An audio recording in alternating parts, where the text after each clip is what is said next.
Élèves masqués et distribution de gel hydroalcoolique à l'entrée. Bonjour. À Pignan, près de Montpellier, le nouveau protocole sanitaire de l'éducation nationale n'a pas bouleversé les habitudes.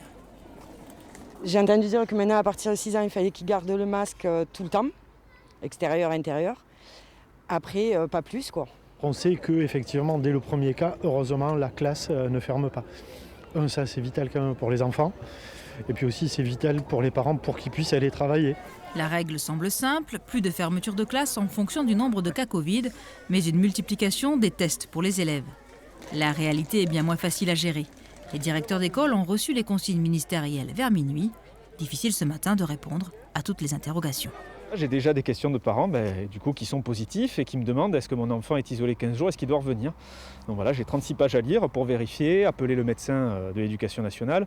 Mais vous voyez, on n'est pas capable de leur fournir une réponse de suite. Donc ça met un petit peu à mal aussi la confiance que nous, on a mis du temps à bâtir avec eux. Voilà, c'est un peu compliqué parce que c'est nous qui gérons sur le terrain finalement. C'est pas l'inspecteur d'académie, c'est pas la rectrice, c'est pas le ministre. L'autre casse-tête de ce jour de rentrée est pour les municipalités. Dans cette école maternelle de Pignan, c'est paniers pique-nique et repas froids à la place de la cantine. La moitié du personnel, ATSEM, animateurs et agents techniques, a contracté le Covid pendant les fêtes.